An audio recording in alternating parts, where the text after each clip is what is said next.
வேதாகமத்தை எடுத்துக்கொண்டு வேதத்திலிருந்து ஒரு பகுதியை நாம் வாசிப்போம்.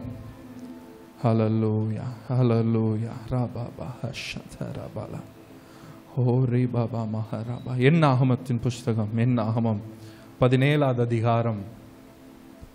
என்னாகமம் 17வது அதிகாரம் 1 10வது வசனம் வரைக்கும் நாம் வாசிக்க போகிறோம். என்னாகமம் 17வது அதிகாரம் 1 10 வரை வாசிப்போமா? எடுத்துக்கொண்டீங்களா? என்னாகமம் 17வது அதிகாரம் 1 10. பின்பு கர்த்தர் மோசேயை நோக்கி, நீ இஸ்ரவேல் புத்திரரோடே பேசி அவர்கள் பிதாக்களின் வம்சங்களாகிய ஒவ்வொரு வம்சத்தினுடைய பிரபுவினிடத்தில் ஒவ்வொரு கோலாக 12 கோலை வாங்கி அவனவன் கோலில் அவனவன் பெயரை எழுதுவாயாக. லேவியினுடைய கோலின் மேல் ஆரோனின் பெயரை எழுத கடவாய். அவர்களுடைய பிதாக்களின் ஒவ்வொரு வம்சத்தில் ஒவ்வொரு கோல் இருக்க வேண்டும். அவைகளை ஆசரிப்பு கூடாரத்திலே நான் உங்களை சந்திக்கும் ஸ்தலமாகிய சாட்சி பெட்டிக்கு முன்னே வைக்க கடவாய். அப்பொழுது நான் தெரிந்து கொள்ளுகிறவனுடைய கோல் துளிர்க்கும். இப்படி இஸ்ரவேல் புத்திரர் உங்களுக்கு விரோதமாய் முறுமுறுக்கிற அவர்கள் முறுமுறுப்பை என்னை விட்டு ஒழிய பண்ணுவேன் என்றார். இதை மோசே இஸ்ரவேல் புத்திரரோடே சொன்னான். அப்பொழுது அவர்களுடைய பிரபுக்கள் எல்லாரும் தங்கள் பிதாக்களுடைய வம்சத்தின்படி ஒவ்வொரு பிரபுவுக்கும் ஒவ்வொரு கோலை 12 கோல்களை அவனிடத்திலே கொண்டு வந்தார்கள். ஆரோனின் கோலிலும் அவருக்கு கோல் அந்த கோல்களை மோசே சாட்சியின் கூடாரத்தில் கர்த்தருடைய சமூகத்தில் வைத்தான். மறுநாள் மோசே சாட்சியின் கூடாரத்திற்குள் பிரவேசித்த போது இதோ லேவியின் குடும்பத்தாருக்கு இருந்த ஆரோனின் கோல் துளிர்த்திருந்தது. அது துளிர்விட்டு பூ பூத்து வாதுமை பழங்களை கொடுத்தது. அப்பொழுது மோசே கர்த்தர் சமூகத்திலிருந்து அந்த கோல் எல்லாம் எடுத்து இஸ்ரவேல் புத்திரர் எல்லாருக்கும் காண வெளியே கொண்டு வந்தான். அவர்கள் கண்டு அவர்கள் தங்கள் தங்கள் கோல்களை வாங்கி கொண்டார்கள். அப்பொழுது கர்த்தர் மோசேயை நோக்கி, ஆரோனின் கோல் அந்த கலகக்காரருக்கு விரோதமான அடையாளமாகும் பொருட்டு அதை திரும்பவும் சாட்சி பெட்டிக்கு முன்னே கொண்டு போய் வை. இப்படி அவர்கள் எனக்கு விரோதமாய் முறுமுறுப்பதை ஒழிய பண்ணுவாய். அப்பொழுது அவர்கள் சாக மாட்டார்கள் என்றார். அல்லேலூயா. ஆண்டவர் 2 காரியங்களை செய்ய விரும்புகிறார். அடையாளமாக்க விரும்புகிறார். நமக்கு எதிராக இருக்கிற முறுமுறுப்பை ஆண்டவர் ஒழிய பண்ண விரும்புகிறார். நல்ல கண்களை மூடி நல்ல வாய்களை திறந்து, ஆண்டவரே இந்த நாளில் எங்களோடு பேசுங்கப்பா, இந்த நாளில் எங்களோட பேசுங்க ஆண்டவரே, எங்களை அடையாளமாக்கும் அப்பா, எங்களுக்கு விரோதமாக இருக்கிற முறுமுறுப்புகளை ஆண்டவரை ஒழிய பண்ணுங்க, ஒழிய பண்ணுங்க ஆண்டவரே. ஹல்லேலூயா ரபா ஷந்தா ரதா ரஹரா போதி அந்த ரபா. கலகக்காரருக்கு விரோதமான ஹல்லேலூயா அடையாளமாகும் பொருட்டு அதை திரும்பவும் சாட்சி பெட்டிக்கு முன்னே கொண்டு போய் வை. இப்படி அவர்கள் எனக்கு விரோதமாய் முறுமுறுப்பதை ஒழிய பண்ணுவாய் என்று சொன்னீங்க ஆண்டவரே. ஹல்லேலூயா. ஆரோனின் கோல் துளிர்விட்டது, பூ பூத்தது, கனிகளை கொடுக்க ஆரம்பித்தது. ஹல்லேலூயா ரபா ஷந்த ரஹ ரபா லஹதி அந்த ரபா. ஆண்டவரிடத்தில் கேளுங்க, ஆண்டவரே இந்த நாளில் உம்முடைய வார்த்தை எங்களுக்கு நேராய் கடந்து வரட்டும், உம்முடைய வார்த்தை அதிகாரத்தோடு கடந்து வரட்டும் ஆண்டவரே. ஹல்லேலூயா ரபோ ஷந்த ரதா ரபா ஹதி அந்த ரபா. அடையாளமாய் மாற்றுங்க ஆண்டவரே, சாட்சியாய் மாற்றுங்க ஆண்டவரே. ஹல்லேலூயா ஹல்லேலூயா ரபா ஷந்த ரபா டஹ ரபா. இது கர்த்தருடைய சமூகத்தில் மாத்திரம் நடக்கிற காரியம். இது தேவனுடைய பிரசன்னத்தில் நடைபெறுகிற அற்புதம். தேவன் உங்களுடைய வாழ்க்கையில் இந்த அற்புதத்தை செய்ய விரும்புகிறார். தேவன் உங்க வாழ்க்கையில் அதிசயத்தை காண பண்ண விரும்புகிறார். ஓ ராபா லஹரா ஷந்தராதி அந்தரபா. ஓ ரீபே மேனஹத்துரபோ ஷந்தராதி அந்தரபா. 12 கோத்திரமோ பிரமிக்கத்தக்க விதத்தில் ஆண்டவர் அற்புதத்தை செய்தார். ஒருவரும் பேசக்கூடாதபடிக்கு தேவன் அதிசயத்தை நடப்பித்தார். ஹல்லேலூயா ஹல்லேலூயா ஹல்லேலூயா. ஆண்டவரே நீர் தெரிந்து கொண்ட உம்முடைய ஜனத்தை இவ்வாறாக நீர் உறுதிப்படுத்தும்படியாக ஜெபிக்கிறோம். இவ்வாறாக நீர் நிலைநாட்டும் வரும்படியாக நாங்கள் ஜெபிக்கிறோம். உம்முடைய பிரசன்னத்தில் நாங்கள் வந்து நிற்கிறோம் ஆண்டவரே.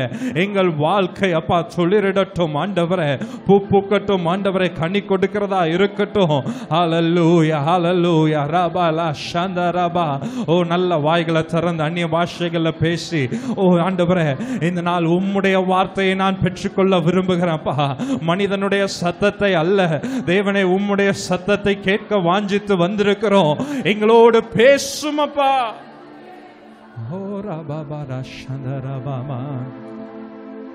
ஒரு மகிமையின் மேகம் இந்த இடத்தை மூடுதே. ஒரு மகிமையின் மேகம் என் ஜனத்தை மூடுதே. ஒரு மகிமையின் மேகம் இந்த இடத்தை மூடுதே. ஒரு மகிமையின் மேகம் என் ஜனத்தை மூடுதே. விலகாத மேகம் நீ, முன் செல்லும் மேகம் நீ. விலகாத மேகம் நீ, முன் செல்லும் மேகம். விலகாத மேகம், விலகாத மேகம் நீ, முன் செல்லும் மேகம்.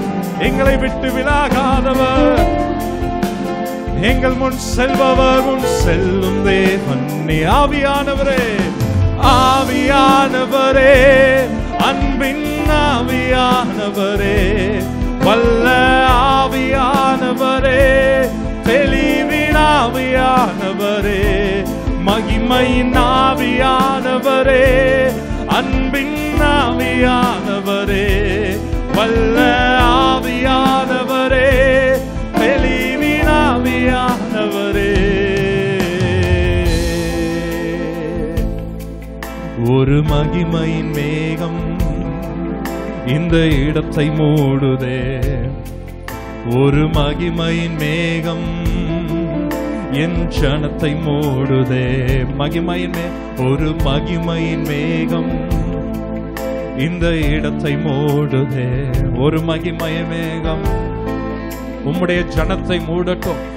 ஜனத்தை மூடுதே. விலகாத மேகம், விலகாத மேகம் நீ, முன் செல்லும் மேகம் இயேசுவே. நீர் விலகாதவரப்பா, எங்களுக்கு முன்பாய் செல்லுகிற நல்ல தகப்பன் நீர். விலகாத மேகம் நீ, முன் செல்லும் மேகம் நீ. விலகாத மேகம் நீ, முன் செல்லும் மே.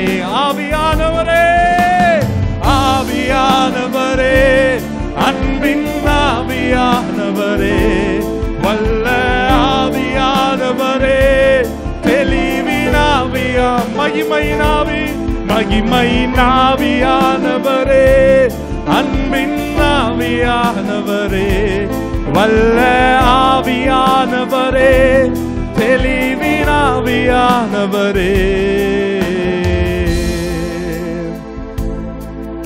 என் பேச்சுல, என் மூச்சுல, என் சொல்லுல, என் செயலுல கலந்திருக்கீங்க.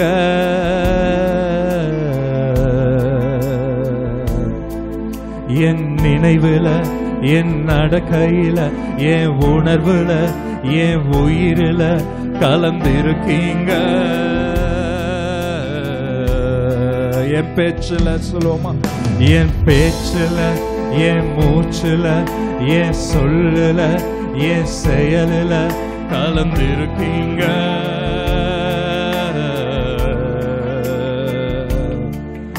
என் நினைவுல, என் நடக்கையில, என் உணர்வுல, என் உயிரில கலந்திருக்கீங்க. அன்பின் ஆவியானவரே, அன்பின் ஆவியானவரே, விலையேற பெற்றவரே, என்னையாலும் பரிசுத்தரே, நன்றி ஐயா. அன்பின் ஆவியானவரே, விலையேற பெற்றவரே, என்னையாலும் பரிசுத்தரே, நன்றி ஐயா. ஒரு மகிமையின் மேகம் இந்த இடத்தை மூடுதே. ஒரு மகிமையின் மேகம் என் ஜனத்தை மூடுதே. ஆமாப்பா, ஒரு மகிமையின் மேகம் இந்த இடத்தை மூடுதே. ஒரு மகிமையின் மேகம் என் ஜனத்தை மூடுதே. விலகாத மேகம், நீ முழு பலத்தோடு உன் செல்லும் மேகம். விலகாத இயேசுவே, விலகாத மேகம் நீ, முன் செல்லும் மேகம் நீ. விலகாத மேகம் நீ, முன் செல்லும் மேகம் நீர். ஆவியானவரே, ஆவியானவரே, அன்பின் ஆவியா, வல்ல ஆவியானவரே, மகிமையின் ஆவியே, மகிமையின் ஆவியானவரே, அன்பின் ஆவியானவரே, வல்ல ஆவியானவரே, தெளிவின் ஆவியானவரே. இந்த நாளில் எங்களோட நீங்க பேசுங்கப்பா. எங்க வாழ்க்கை மறுரூபமாக்கப்படட்டும். நீர் எதிர்பார்க்கிற மாற்றத்தை எங்களுடைய வாழ்க்கையில ஆண்டவரை கொண்டு வருகிறதற்கு எங்களை முழுவதுமாக ஒப்பு கொடுக்கிறோம். ஆண்டவரை எங்களோடு பேசுங்க. உம்முடைய நாம மகிமைப்படட்டும். இயேசுவின் நாமத்தில் பிதாவே, ஆமென், ஆமென், ஆமென். மறுபடியுமாக என்னாகமம் 17வது அதிகாரத்தில் 8வது வசனத்தையும் 10வது வசனத்தையும் நாம் வாசிக்க போகிறோம். மறுநாள் மோசே சாட்சியின் கூடாரத்திற்குள் பிரவேசித்த போது, இதோ லேவியின் குடும்பத்தாருக்கு இருந்த ஆரோனின் கோல் துளிர்த்திருந்தது. அது துளிர்விட்டு பூ பூத்து வாதுமை பழங்களை கொடுத்தது.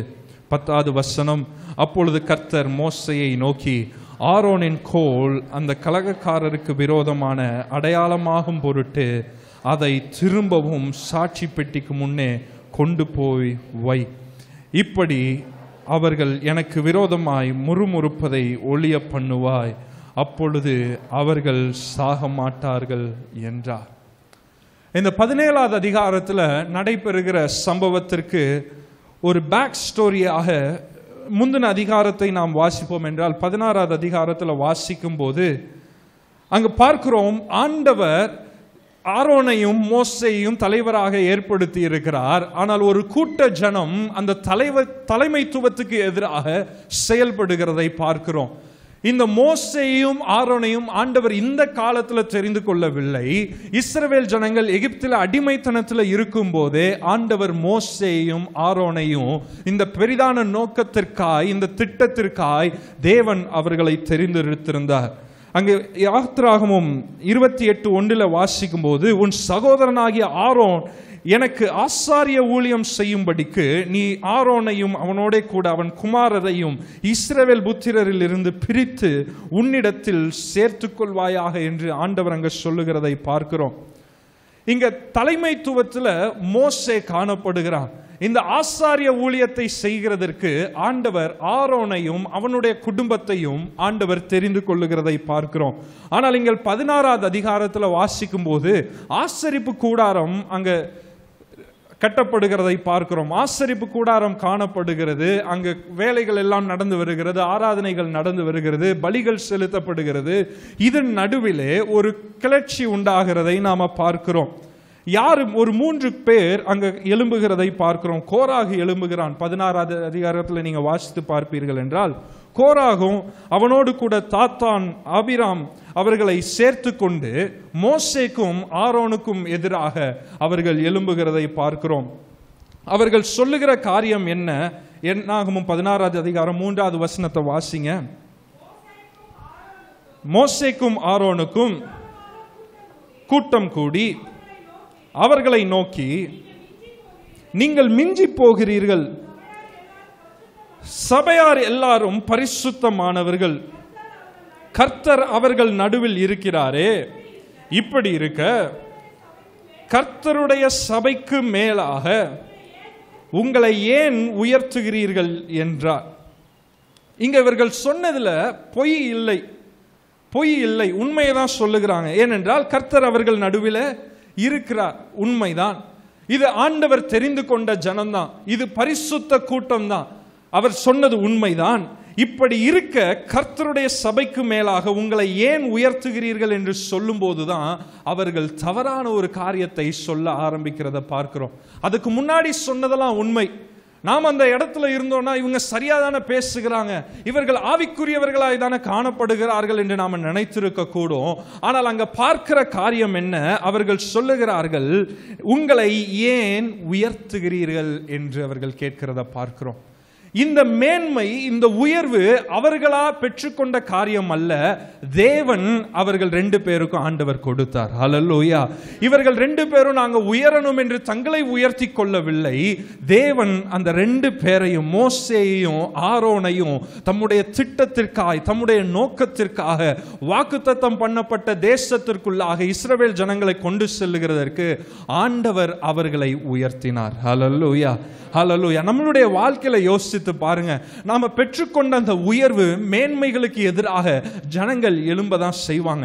ஆண்டவர் தந்த ஆசீர்வாதம் தான், ஆண்டவர் தந்த உயர்வு தான். ஆனால் அநேக நேரம் ஜனங்கள் அதை பார்க்கிறது இல்ல. நீங்கள் ஏன் உங்களை உயர்த்துகிறீர்கள் என்று பேசுவாங்க. நாம் அறிந்து கொள்ள வேண்டிய ஒரு காரியம் என்னன்னா, அங்க வாசிக்கிறோம் 16வது அதிகாரத்துல 4வது வசனத்துல நாம வாசிக்கும் போது, மோசே அதை கேட்டபோது முகக்குப்புற விழுந்தான். இதை கேட்ட மாத்திரத்தில் அவன் செய்த காரியம் என்ன? ஆண்டவருடைய சமூகத்தில் அவன் விழுந்து கிடக்கிறத பார்க்கிறோம். ஆண்டவரே, இந்த உயர்வு நான் பெற்றது இல்லை ஆண்டவரே, இந்த ஜனங்கள் பொய் சொல்லுகிறாங்கப்பா, இந்த ஜனங்கள் அறியாமையில பேசுகிறாங்க ஆண்டவரே, என்னை உயர்த்தினது நீ என்பதை வெளிப்படுத்தும்படியாக மோசே முகக்குப்புற விழுகிறதை நாம பார்க்கிறோம். இது ஏன் நடந்தது? இந்த எதிர்ப்பு ஏன் வந்தது? இந்த ரெவல்யூஷன், இந்த ரிவோல்ட் எதற்காக வந்தது? ஆண்டவருடைய ஜனங்கள் பதவிக்கு பின்பாகவும் அதிகாரத்துக்கு பின்பாகவும் சென்றார்களே தவிர தேவனுடைய நோக்கத்தை அறிந்தவர்களாக அவர்கள் செயல்படவில்லை. ஆமென், ஹல்லேலூயா. அந்த கூட்ட ஜனம், கோராகும் அவனோடு கூட இருந்த கூட்டமும், அவர்கள் எதை விரும்பினார்கள் என்றால் பதவிகளை விரும்பினார்கள், அதிகாரத்தை விரும்பினார்கள். ஆனால் அவர்களுக்கென்று ஆண்டவர் ஏற்படுத்தி வைத்திருந்த நோக்கத்தை மறந்தவர்களாக அவர்கள் காணப்பட்டார்கள். அவர்களுடைய நோக்கம் என்ன? 16வது அதிகாரம் 8வது வசனத்திலிருந்து 11வது வசனம் வரைக்கும் வாசிப்போமா? 16வது அதிகாரம் 8லிருந்து 11.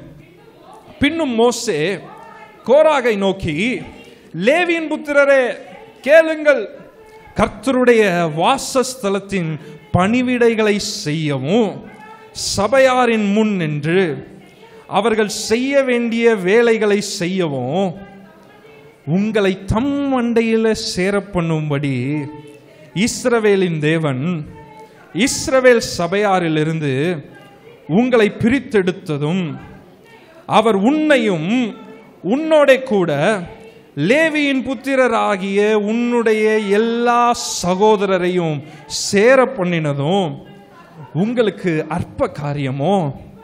இப்பொழுது ஆசாரிய பட்டத்தையும் தேடுகிறீர்களோ?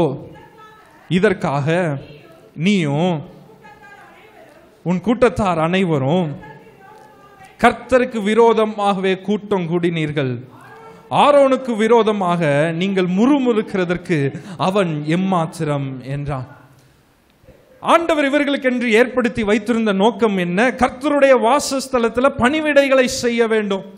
ஜனங்களுடைய காரியங்களை, வேலைகளை செய்கிறதற்காக, இந்த ஆசாரிய பணியில சபையில செய்யப்பட வேண்டிய வேலைகளுக்காக ஆண்டவர் லேவியர்களை ஆண்டவர் தெரிந்தெடுத்திருந்தார். அந்த பணியை ஆண்டவர் கொடுத்திருந்தார். ஆண்டவர் வேலையை கொடுத்தது மாத்திரமல்ல, அவர்களை தம்மோடு இருக்கும்படியாக சேர பண்ணினார் என்று வாசிக்கிறோம். அவர்களை இந்த சபையாரில் இருந்து பிரித்தெடுத்து வைத்திருந்தார். இந்த மற்ற கோத்திரங்களை போல அல்ல, இந்த கர்த்தருடைய வேலையை செய்கிறதற்கென்று, கர்த்தருடைய பணியை செய்கிறதற்கென்று, கர்த்தருக்கென்று ஊழியம் செய்கிறதற்கென்று ஆண்டவர் இந்த கூட்ட ஜனத்தை பிரித்தெடுத்து வைத்திருந்தார். It was a special privilege. அவங்களுக்கு கிடைத்த பெரிதான ஸ்லாக்கியம் அது. மற்ற கோத்திரத்தார் எல்லாரும் இந்த ஊழியத்தை செய்ய முடியாது. ஆனால் ஆண்டவர் இந்த ஜனத்திற்கு இந்த ஒரு விசேஷித்த ஒரு ஊழியத்தை ஆண்டவர் கொடுத்திருந்தார். ஆனால் அவர்களுக்கு அது போதுமானதாய் காணப்படவில்லை. இதில் தான் நம்மளுடைய நோக்கம் மிகவும் முக்கியம். நம்ம கர்த்தருடைய நோக்கம் என்ன என்பதை நாம் அறிந்து கொண்டு இருக்கிறோம். புஸ்தகங்களை வாசித்தோம், பர்பஸ் ட்ரிவன் லைஃபை நாம் வாசித்தோம், வாழ்க்கையின் நோக்கத்தை நாம் எழுதி வைத்திருக்கிறோம். ஏன் இது மிகவும் முக்கியம் என்றால், நாம் நோக்கத்தை அறியாமல் இருக்கும்போது, நம்மை ஆண்டவர் எதற்காக படைத்தாரோ, நம்மை எதற்காக ஆண்டவர் பிரித்தெடுத்தாரோ, எதற்காக ஆண்டவர் நம்மை சிருஷ்டித்தாரோ, அதை இழந்து மறந்து போய் நிற்கும்போது தேவன் விரும்பாததற்கு நேராக நாம் ஓட ஆரம்பிப்போம். அதனால தான் நோக்கம் மிகவும் அவசியம். நான் எதற்காக அழைக்கப்பட்டேன் ஆண்டவரே, நான் எதற்காக பிரித்தெடுக்கப்பட்டேன் ஆண்டவரே, என்னுடைய வாழ்க்கையை குறித்து நீர் வைத்திருக்கிற நோக்கம் என்ன என்பதில் நமக்கு தெளிவு காணப்பட வேண்டும்.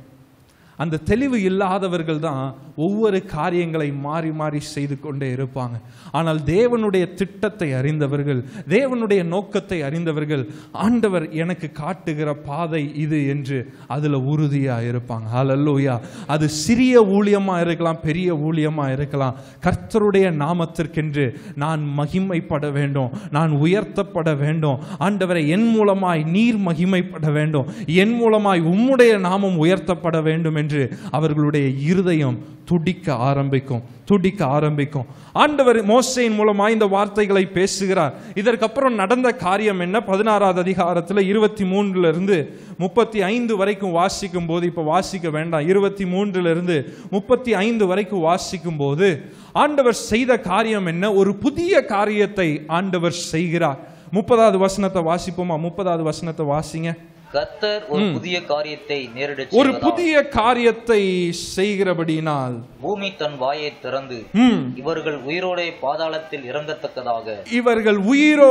பாதாளத்தில் இறங்கத்தக்கதாக இவர்களையும் இவர்களுக்கு உண்டான யாவையும் விழுங்கி போட்டதை. ஆனால் தொடர்ந்து வாசிக்கும் போது அது நடந்தது, சொல்லப்பட்ட காரியம் அப்படியே நடந்தது. அவர்களையும் அவர்களுடைய கூடாரத்தையும் அவர்களுக்கு உண்டான எல்லாவற்றையும் பூமி பிளந்து அவர்களை விழுங்கி போட்டது என்று பார்க்கிறோம். ஆண்டவர் இந்த மாதத்தில் நமக்கு ஒரு புதிய காரியத்தை செய்வேன் என்று ஆண்டவர் வாக்கு பண்ணியிருக்கிறார். ஹல்லேலூயா. அந்த புதிய காரியம் என்ன? உங்கள் சத்துருக்களுக்கு முன்பாக ஆண்டவர் உங்களை உயர்த்த திட்டமுள்ள தேவனாக இருக்கிறார். ஹல்லேலூயா. இதுவரைக்கும் நடந்த காரியம் என்ன? வாதைகள் வந்தது. ஆனால் இங்க ஆண்டவர் ஒரு புதிய காரியத்தை செய்கிறார். உயிரோடு இருக்கும் போதே அவர்களை அந்த பூமி பிளந்து விழுங்கி போட்டது என்று நாம பார்க்கிறோம். இதோடு முடிந்து விட்டதா? நாம நினைக்கிற காரியம் என்ன? ஆண்டவர் ஒரு அற்புதத்தை செய்து விட்டார், இதோடு என்னுடைய வாழ்க்கையில பிரச்சனை முடிந்தது. இல்ல, இதோடு முடியவில்லை.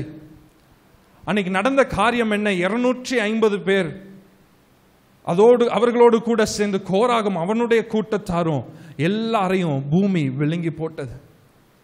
இஸ்ரவேல் ஜனங்கள் பார்க்கக்கூடிய விதத்தில் இந்த காரியம் நடந்தது. எல்லாரும் பயந்து ஓடுகிறார்கள் என்று நாம வாசிக்கிறோம். நம்மையும் விழுங்கிவிடும் என்று பயந்து ஓடுகிறார்கள். ஆனால் அதோடு இந்த எதிர்ப்பு நிற்கவில்லை, இந்த போராட்டம் நிற்கவில்லை. அதே அதிகாரத்தில் நாம வாசிக்கிறோம். தொடர்ந்து வாசிப்போம் என்றால் 41வது வசனத்துல வாசிங்க. மறுநாளில் இஸ்ரவேல் புத்திரரின் சபையார் எல்லாரும் மோசேக்கும் ஆரோனுக்கும் விரோதமாக முறுமுறுத்து நீங்கள் கர்த்தரின் ஜனங்களை கொன்று போட்டீர்கள் என்றார். நீங்கள் கர்த்தரின் ஜனங்களை கொன்று போட்டீர்கள். ரொம்ப முக்கியமான 2 வார்த்தை. முதலாவது மறுநாளில். எப்ப? இவ்வளவு சம்பவம் நடந்ததுக்கு அப்புறமும், 1 வருட காலத்திற்கு அப்புறம் அல்ல, சில வருடங்களுக்கு அப்புறம் அல்ல, மறுபடியும் அடுத்த நாளிலே சபையார் எல்லாரும் சேர்ந்து என்ன செய்கிறாங்க? முறுமுறுக்கிறதை பார்க்கிறோம். மோசேக்கும் ஆரோனுக்கும் எதிராக எழும்பி வருகிறதை பார்க்கிறோம். நாம நினைப்போம் நம்மளுடைய வாழ்க்கையில இருக்கிற பிரச்சனைகள் இன்றோடு முடிவடைந்தது. இல்ல, தேவன் பெரிதான காரியத்தை செய்தார், சத்துருக்களை ஆண்டவர் வீழ்த்தினார், அதோடு முடிந்தது என்று நினைக்கிறோம். ஆனால் சத்துருக்கள் திரும்ப எழும்புகிறதை நாம பார்க்கிறோம். ஆண்டவர் இவைகள் எல்லாவற்றுக்கும் ஒரு முற்றுப்புள்ளியை வைக்க விரும்புகிறார். ஹல்லேலூயா, ஹல்லேலூயா. இந்த மாதத்தில் ஆண்டவர் புதிய காரியத்தை செய்கிறார். முதலாவது, உங்களுடைய சத்துருக்களை வீழ்த்துகிறது மாத்திரம் அல்ல, உங்களை உயர்த்துகிறதையும் ஆண்டவர் செய்ய விரும்புகிறார். ஹல்லேலூயா. ஆண்டவர் செய்த காரியம் என்ன? சத்துருக்களை பூமி விழுங்க செய்தது மாத்திரம் அல்ல, அடுத்த ஆண்டவர் செய்கிறார், இதுக்கு ஒரு முற்றுப்புள்ளி நான் வைக்க விரும்புகிறேன். எப்பா, நான் தெரிந்து கொண்டது ஆரோனையும் அவனுடைய குடும்பத்தையும் அந்த ஊழியத்திற்கென்று நான் தெரிந்து கொண்டேன் என்று ஆண்டவர் நிரூபிக்க விரும்பினார். ஹல்லேலூயா, ஹல்லேலூயா. அங்க வாசிக்கிறோம், மறுநாளிலே சபையார் எல்லாரும் மோசேக்கும் ஆரோனுக்கும் விரோதமாக முறுமுறுத்தார்கள். முறுமுறுத்துட்டு அவங்க சொல்லுகிற வார்த்தைகளை கவனிங்க. நீங்கள் கர்த்தருடைய ஜனங்களை, முந்தின நாள் நடந்த காரியம் மோசேயினால் ஆரோனினால் நடந்ததா இல்ல தேவன் அதை செய்தாரா? தேவன் அதை செய்தார். ஆனால் ஜனங்களுடைய பார்வை பாருங்க, தேவனை கம்ப்ளீட்டா அந்த ஈக்குவேஷன்ல இருந்து மறந்துட்டாங்க. இது தேவன் செய்த காரியம், தேவன் ஆளுகை செய்கிறார் என்பதை மறந்து அவர்கள் செய்த காரியம் என்ன? நீங்கள் கர்த்தருடைய ஜனங்களை என்ன செய்து போட்டீங்க? விழுந்து போட்டீங்க, கொன்று போட்டீர்கள் என்று சொல்லுகிறத பார்க்கிறோம். ஆண்டவர் புதிய காரியத்தை செய்ய இந்த மாதத்தில் ஆண்டவர் வாக்கு பண்ணி இருக்கிறார். ஹல்லேலூயா. இதுவரைக்கும் கண்டிராத விதத்தில், இதுவரைக்கும் ஆண்டவர் கிரியை செய்திராத விதத்தில் இந்த மாதத்தில் உங்களுடைய வாழ்க்கையில ஆண்டவர் அற்புதத்தை காண செய்ய விரும்புகிறார். ஹல்லேலூயா. விசுவாசிக்கிறவங்க, வாஞ்சிக்கிறவங்க 2 கரங்களை உயர்த்தி, ஆண்டவரே இந்த வார்த்தை என்னுடைய வாழ்க்கையில நிறைவேறட்டும் என்று சொல்லுங்க. ஆண்டவரே இந்த வார்த்தை என்னுடைய வாழ்க்கையில நிறைவேறட்டும் ஆண்டவரே, நிறைவேறட்டும் ஆண்டவரே, நிறைவேறட்டும் ஆண்டவரே, நிறைவேறட்டும் அப்பா. ஹல்லேலூயா. 17வது அதிகாரத்தில் வரும்போது அங்க ஆண்டவர் சொன்னது என்ன, ஆண்டவர் வாக்கு பண்ணினது என்ன இஸ்ரவேல் ஜனங்களுக்கு? அந்த கோல் என்ன செய்யும்? துளிர்விடும் என்று ஆண்டவர் வாக்கு பண்ணினார். ஆனால் ஆண்டவர் அதோடு நிறுத்தவில்லை. அதுதான் நம்மளுடைய ஆண்டவர். நீங்களும் நானும் ஆராதிக்கிற தேவன் நாம் நினைப்பதற்கும் வேண்டிக் கொள்வதற்கும் மிகவும் அதிகமாய் கிரியை செய்கிற ஆண்டவரை நாம் ஆராதித்துக் கொண்டிருக்கிறோம். ஆண்டவர் செய்த காரியம் என்ன? துளிர் விடுகிறதை மாத்திரம் ஆண்டவர் செய்யவில்லை, அது துளிர்விட்டு பூ பூத்து வாதுமை பழங்களை கொடுத்தது. ஒரு நாள்ல நடக்கணும்னா துளிர் விடுகிறது கூட ஒரு நாள்ல நடக்கலாங்க. ஆனால் அது பூ பூத்து கனிகளை கொடுக்க வேண்டும் என்றால் இது ஒரு ராத்திரியில நடக்கிற அற்புதம் அல்ல. சில நாட்கள் நடக்க வேண்டிய காரியங்கள், சில மாதங்கள், சில வருடங்கள் எடுக்க வேண்டிய காரியத்தை ஆண்டவர் ஒரே ராத்திரியில, ஒரே நாளில ஆண்டவர் செய்ய வல்லமை உள்ள தேவனா இருக்கிறார். ஹல்லேலூயா, ஹல்லேலூயா. ஜனங்கள் நாம செய்ய வேண்டிய காரியம் என்ன? நாம செய்ய வேண்டிய காரியம் என்ன? நமக்கு எதிராக சத்துருக்கள் எழும்பும் போது, நமக்கு எதிராக முறுமுறுப்புகள் எழும்பும் போது, ஜனங்கள் நமக்கு எதிராக எழும்பி வரும்போது அங்க மோசே செய்ததை பார்க்கிறோம். 16வது அதிகாரத்தில் 4வது வசனத்தில் நாம வாசித்தோம். மோசே அதை கேட்ட பொழுது முகக்குப்புற விழுந்தான் என்று வாசிக்கிறோம். அங்க 5வது வசனத்துல வாசிக்கும் போது ஆண்டவர் வார்த்தையை கொடுக்கிறார். 19வது வசனத்துல வரும்போது அப்பொழுது கர்த்தருடைய மகிமை சபைக்கெல்லாம் காணப்பட்டது என்று வாசிக்கிறோம். தேவனுடைய சமூகத்தை நாம் தேட வேண்டும். ஹல்லேலூயா. பக்கத்துல உள்ளவங்களை பார்த்து சொல்லுங்க, தேவனுடைய சமூகத்தை தேடுங்க. பாஸ்டர், என்னுடைய வாழ்க்கையில் இந்த பிரச்சனை இருக்கு, என்னுடைய வாழ்க்கையில போராட்டம் இருக்கு, எங்களுக்காக ஜெபித்துக் கொள்ளுங்கள் என்பது சொல்றது நல்லது. ஆனால் வெறுமன குறை மாத்திரம் சொல்லி கொண்டு இருக்கிறது அல்ல. தேவனுடைய சமூகத்தில் நாம போய் முழங்கால் படிட்டு ஜெபிக்க ஆரம்பிக்க வேண்டும். ஹல்லேலூயா. சத்துருக்கள் எழும்பும் போது அங்க வாசிக்கிறோம். 3வது வசனத்தில் வாசிக்கும் போது ஜனங்கள் பேசுகிறாங்க, நீங்கள் ஏன் உங்களை உயர்த்துகிறீர்கள்? ஆனால் மோசே அதற்கு ஒரு வார்த்தை பேசவே இல்லை. அவன் செய்த காரியம், எப்பா நான் பேசுறதுக்கு முன்னாடி நான் ஆண்டவருடைய சமூகத்தில் போய் விழுந்து கிடக்கிறேன். ஹல்லேலூயா. நாம என்ன பேச வேண்டும் என்பதை ஆண்டவர் அந்த இடத்துல வார்த்தையை கொடுப்பார். என்ன சொல்ல வேண்டும் ஆண்டவர் நமக்கு வார்த்தையை கொடுப்பார். எதை செய்ய வேண்டும் ஆண்டவர் நம்மை வழி நடத்துவார். அநேக நேரம் நாம செய்கிற காரியம் என்ன? ஏன் நிறைய பிரச்சனைகளை நாம சிக்கிக் கொள்ளுகிறோம் என்றால், தேவனுடைய சமூகத்தில் அமர்ந்திருந்து கர்த்தருடைய வழி நடத்துதலையும் கர்த்தருடைய வார்த்தையும் பெற்றுக்கொள்ளாம நம்ம சுயமாக யோசித்து நம்மளுடைய ஈகோ பெருகி வரும்போது நமக்கு நினைக்கிற வார்த்தை, சிந்திக்கிற வார்த்தை, சில நேரம் நம்ம யோசிக்காத வார்த்தைகளை கூட நம்ம என்ன செய்து விடுகிறோம்? பேசி விடுகிறோம். அதற்கப்புறம் யோசிப்போம், இந்த வார்த்தையை நான் பேசியிருக்கவே கூடாது, இதை ஏன் பேசினேன்னு தெரியல, அந்த நேரம் கோபம் வந்துருச்சு, என்ன செஞ்சுட்டேன்? பேசிட்டேன். ஏன் அப்படிப்பட்ட காரியங்கள் நடைபெறுகிறது என்றால், தேவனுடைய சமூகத்தில் இருந்து ஆண்டவரே நீர் பெரியவர் அப்பா, நான் சிறுக வேண்டும் என்று அவருடைய சமூகத்தில் நம்மை அர்ப்பணிக்கும்படியாக ஆண்டவர் எதிர்பார்க்கிறார். அப்படி செய்யும் போது தேவனுடைய மகிமை சபை முழுவதும் காணப்படுகிறதை பார்க்கிறோம். இது ஒரு முறை நடக்கவில்லை. இந்த 41வது வசனத்திலையும் ஜனங்கள் முறுமுறுக்கும் போது அதே காரியத்தை மோசே செய்கிறதை பார்க்கிறோம். ஹல்லேலூயா. 42வது வசனத்தை வாசிக்கும் போது, சபையார் மோசேக்கும் ஆரோனுக்கும் விரோதமாக கூடி ஆசரிப்பு கூடாரத்திற்கு நேரே பார்க்கிற போது மேகம் அதை மூடினது, கர்த்தரின் மகிமை காணப்பட்டது, மோசேயும் ஆரோனும் ஆசரிப்பு கூடாரத்துக்கு முன்பாக வந்தார்கள். இங்கேயும் பாருங்க, முறுமுறுக்கிறாங்க. மோசே நியாயப்படுத்தவில்லை. அவன் செய்கிற காரியம் என்ன? அமைதியா இருக்கிறான். கர்த்தருடைய மகிமை இறங்கினது. அவர்கள் தேவனுடைய பிரசன்னத்திற்குள்ளாக பிரவேசித்தாங்க. ஹல்லேலூயா. நம்மளுடைய வாழ்க்கையில சமாதானம் காணப்பட வேண்டுமா? தேவன் நமக்காய் யுத்தம் செய்ய வேண்டுமா? அப்ப பிரச்சனைகள் எழும்பும் போது, போராட்டங்கள் எழும்பும் போது, தேவனுடைய சமூகத்துக்கு நேராய் ஓடி நிற்கும் போது நமக்காய் ஆண்டவர் யுத்தம் செய்வார். ஹல்லேலூயா, ஹல்லேலூயா, ஹல்லேலூயா.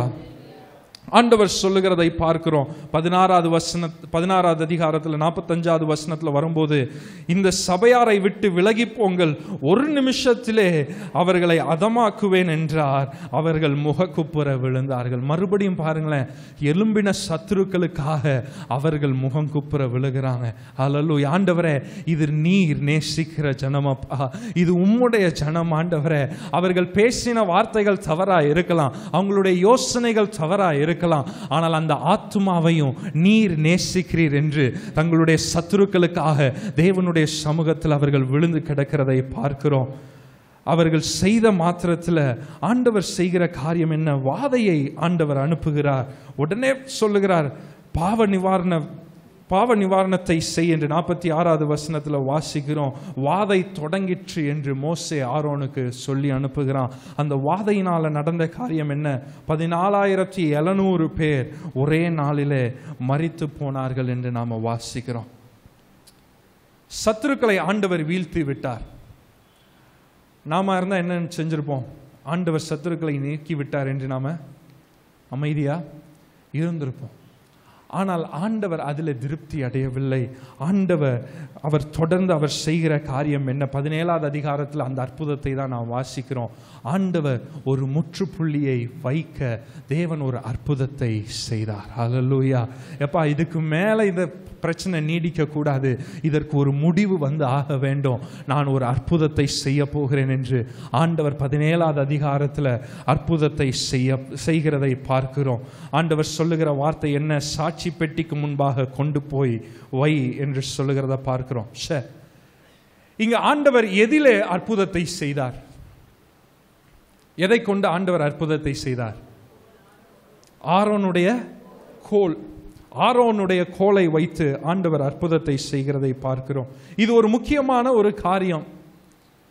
இந்த கோல் வித்தியாசமான பெயர்களை கொண்டதா இருந்தாலும் அந்த கோல் எதை காட்டுகிறது என்றால் அதிகாரத்தை காட்டுகிறது. ஹல்லேலூயா, ஹல்லேலூயா.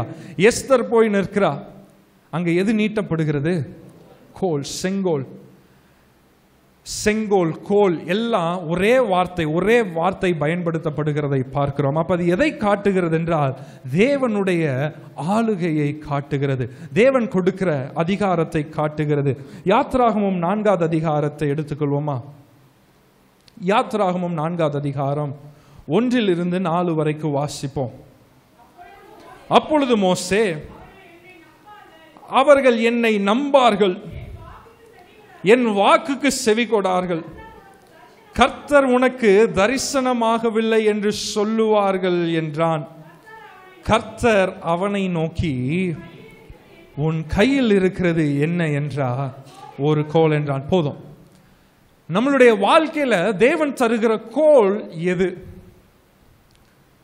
ஆண்டவர் அற்புதம் செய்தார், கோலை கொண்டு அற்புதம் செய்தார், வாசிக்கிறது ஓகே. ஆனா இந்த காலத்துல என்னுடைய வாழ்க்கையில என்னுடைய கோல் என்பது என்ன? அதை அறிந்து கொள்ளுகிறதற்கு தேவன் நமக்கு உதவி செய்கிறார். அவர் கேட்கிற வார்த்தை என்ன?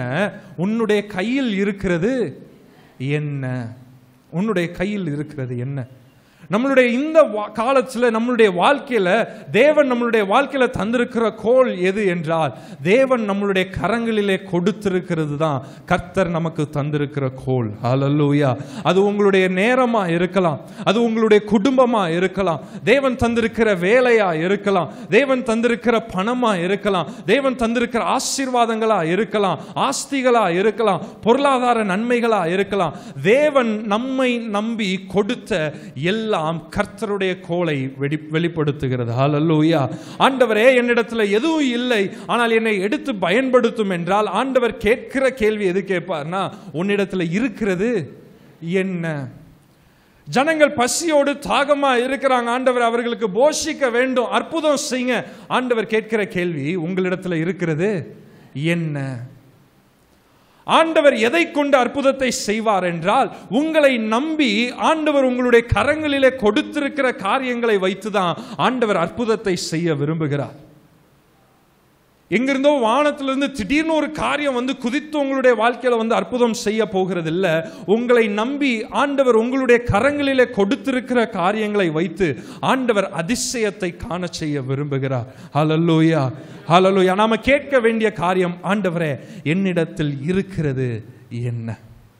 சிலர் சொல்லுகிறது உண்டு, எனக்கு மாத்திரம் நேரம் இன்னும் அதிகமா இருக்குன்னா இன்னும் அதிகமான ஆண்டவருக்கு ஊழியம் செய்வேன். எனக்கு நான் ஊழியம் செய்யறதுக்கு இப்ப தடையா இருக்கிறது நேரம் மாத்திரம்தான். எனக்கு மாத்திரம் இன்னும் ஒரு நல்ல ஒரு வருமானம் இருக்குன்னா நான் கர்த்தருக்கு கொடுப்பேன், இந்த வருமானத்தில் என்னால் கொடுக்க முடியாது. ஆண்டவர் அதை ஏற்றுக்கொள்ளுகிறது இல்லை. ஆண்டவர் சொல்லுகிற காரியம் என்ன? உன்னிடத்தில் இருக்கிறது என்ன? அதை வைத்துதான் நான் அதிசயத்தை காண செய்வேன். ஹல்லேலூயா. உன்னிடத்தில் இருக்கிறது வெறுமன ஒரு வெறும் கோலாய் காணப்படலாம், ஆனால் அதை நீ தேவனுடைய சமூகத்தில் கொண்டு வரும்போது, அவருடைய பிரசன்னத்தில் நீ வைக்கும் போது, ஆண்டவரே இது என்னுடையது அல்ல, இது உம்முடையது என்று நீ ஆண்டவருடைய சமூகத்தில் சொல்லும் போது, ஆண்டவர் அதை துளிரச் செய்து, அதை பூ பூக்க செய்து, ஆண்டவர் கனிகளை கொடுக்க ஆண்டவர் அற்புதம் செய்ய வல்லமை உள்ள தேவனாக இருக்கிறார். ஹல்லேலூயா. ஆண்டவர் மோசேயை நோக்கி கேட்கிறார், உன் கையில் இருக்கிறது என்ன? What do you have in your hand? உன்னுடைய கைகளில் இருக்கிறது என்ன? அதற்கு அவன் சொல்லுகிற காரியம், ஒரு கோல் ஆண்டவரே. அடுத்து ஆண்டவர் செய்கிற காரியம் என்ன? தொடர்ந்து அந்த வாசிப்போம். அதை தரையிலே போடு என்றார். தரையிலே போடு என்று ஆண்டவர் சொல்லும்போது சொல்லுகிற காரியம் என்ன? இது உன்னுடைய கைகளில் இருக்க வேண்டிய காரியம் அல்ல. நான் சொன்னேன், இந்த கோல் எதை காட்டுகிறது? அதிகாரத்தை காட்டுகிறது. ஆண்டவர் சொல்லுகிற காரியம் என்ன? அதை தரையில போடு. அதை எதை வெளிப்படுத்துகிறது என்றால், தேவனிடத்தில் அர்ப்பணிக்கிறதை வெளிப்படுத்துகிறது. ஆண்டவரே இது என்னுடையது, இது எனக்கு சொந்தமானது, இது என்னுடைய சொத்து, இது என்னுடைய நேரம், இது என்னுடைய பதவி, இது என்னுடைய வேலை என்று சொல்லாம, எப்பொழுது தேவனுடைய சமூகத்தில் அவர் சித்தம் என்ன என்று அறிந்து அவர் சொல்லுகிற காரியத்தை செய்கிறதற்கு நாம் அர்ப்பணிக்கிறோமோ, தேவன் அங்கே அற்புதத்தை செய்ய வல்லமை உள்ள தேவனா இருக்கிறார். ஹல்லேலூயா. அங்க செய்த காரியம் என்ன? அதை அவன் கீழே தரையிலே போட்டபோது அது சர்ப்பமாயிற்று. மோசே அதற்கு விலகி ஓடினான். அப்பொழுது கர்த்தர் மோசேயை நோக்கி, உன் கையை நீட்டி அதன் வாளை பிடி என்றார். அவன் தன் கையை நீட்டி அதை பிடித்த போது அது அவன் கையிலே கோலாய் மாறிற்று. கோலாய் மாறிற்று. மோசே அந்த இடத்துல செய்த ஒரு காரியம், ஆண்டவர் எதையும் பயன்படுத்த முடியும் என்பதை அந்த இடத்துல அறிந்து கொண்டான். ஹல்லேலூயா. அவன் ஆடு மேய்த்து கொண்டு இருக்கிறான். அந்த ஆடு மேய்க்கிறதற்கு அவனுக்கு தேவையானது இந்த கோல் தேவைப்பட்டது. அதனால தான் போகிற இடத்துல எல்லாம் அதை வைத்திருக்கிறான். ஆனால் அங்க நடந்த காரியம் என்ன? ஆண்டவர் சொல்லுகிறார், அதை கீழே போடு, என்னுடைய சித்தத்திற்கு அதை ஒப்புவி, என்னுடைய வார்த்தையை கேட்கிறாயே அதற்கு கீழ்ப்படி. அவன் கீழ்ப்படிந்த போது அது சர்ப்பமாய் மாறிற்று. ஆண்டவர் திரும்ப சொல்றார், எப்பா நீ என்ன நம்பி நான் கொடுக்கும்போது நான் அதை பெரிதான காரியத்திற்காக பயன்படுத்துவேன் என்று ஆண்டவர் வாக்கு பண்ணுகிறார். திரும்ப அவன் கையில் எடுக்கிறான், அது கோலாய் மாறினது. கோலாய் மாறினது. Let God have control. தேவன் உங்களை ஆளுகை செய்யட்டும். தேவன் உங்களையும் உங்களுக்கு உண்டானவைகளையும் ஆளுகை செய்யட்டும். ஆண்டவரை பார்க்கும்போது, ஆண்டவரை இது என்னுடைய வேலையில் ஒரு அற்புதம் செய்யுங்க. இல்லப்பா, நீங்க உம்முடைய வேலை, நீர் எனக்கு தந்த வேலையில அற்புதத்தை செய்யுங்க என்று நாம ஜெபிக்க வேண்டும். ஹல்லேலூயா. பெற்றோர்களுக்கு சொல்லும்போது நான் அடிக்கடி சொல்லுகிறது உண்டு, இது என்னுடைய பிள்ளை என்று சொல்லி ஜெபிக்காதீங்க. ஆண்டவரே என்னுடைய பிள்ளைக்கு இந்த அற்புதத்தை செய்யுங்க, என்னுடைய பிள்ளை மனம் திரும்பணும்னு ஜெபிக்காதீங்க. ஆண்டவரே உம்முடைய பிள்ளை, ஆண்டவரே நீ எங்களை நம்பி கொடுத்த உம்முடைய பிள்ளைகளை நீங்க ஆசீர்வதிங்கன்னு ஜெபிக்க வேண்டும். அது பிள்ளைகளுக்காக மாத்திரம் அல்ல, நம்மளுடைய கரங்கள்ல ஆண்டவர் கொடுக்கிற பொருளாதாரமா இருக்கலாம், நம்மளுடைய வாழ்க்கையில ஆண்டவர் கூட்டி கொடுக்கிற வருடங்களா இருக்கலாம், நேரங்களா இருக்கலாம்.